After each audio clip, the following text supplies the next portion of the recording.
সারা দেশে বাসের ভাড়া প্রতি কিলোমিটারে 11 পয়সা বাড়ানো হয়েছে। দুপুরে সচিবালয়ে বাস মালিক ও শ্রমিকদের সঙ্গে বৈঠক শেষে ভাড়া বাড়ানোর কথা জানান সড়ক পরিবহন ও সেতু, রেলপথ এবং নৌ পরিবহন মন্ত্রী শেখ রবিউল আলম। আজ থেকেই নতুন ভাড়া কার্যকর হবে। শাহিনুল ইসলাম সাগরের প্রতিবেদন। রবিবার ডিজেলের দাম প্রতি লিটারে 20 টাকা বাড়ানোর পর গণপরিবহনের ভাড়া বাড়ানোর বিষয়টি আলোচনায় আসে।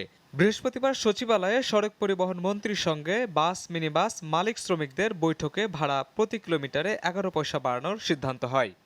সবার সাথে মিটিং করে যারা এই সেক্টরে যুক্ত 11 পয়সা পার কিলোমিটার বাড়া না সমন্বয় বলবো আমি সবসময়ের জন্য একটা সিদ্ধান্ত নেওয়া হয়েছে। মন্ত্রী জানান, নতুন ভাড়া এসি বাস ছাড়া ডিজেল চালিত সড়ক পথের সকল যানবাহনের জন্য প্রযোজ্য হবে। নির্ধারিত বাস ভাড়া না মানলে শক্ত ব্যবস্থা নেয়ার হুঁশিয়ারি দেন মন্ত্রী। এই সিদ্ধান্তের ব্যত্যয় যদি বাস মালিকরা করতে চেষ্টা করে, ডেফিনেটলি বাস মালিকদের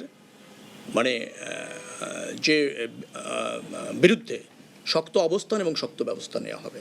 রেল ও নৌপথের ভাড়া সমন্বয়ের সিদ্ধান্ত হয়নি উল্লেখ করে সড়ক মন্ত্রী জানান, তেলের দাম বাড়লে বা কমলে ফের ভাড়া সমন্বয় করা হবে। সড়ক পথে সেইটার ভাড়া নির্ধারণ বলবো না আমি, আপনার যেটাকে বলা হয় সমন্বয় করার ব্যাপারে বসেছি। রেলেরটা নৌয়েরটা এখনো পর্যন্ত আমাদের বিবেচনায় আসেনি। ভাড়া বাড়ানোর পর ঢাকা ও চট্টগ্রাম মহানগরে বাস ও মিনি বাসের নতুন ভাড়া দাঁড়িয়েছে প্রতি কিলোমিটারে 2 টাকা 53 পয়সা। অন্যদিকে দূরপাল্লার পথে কিলোমিটারে 2 টাকা 23 পয়সা। যে শাহিনুল ইসলাম সাগর, চ্যানেল 9, ঢাকা।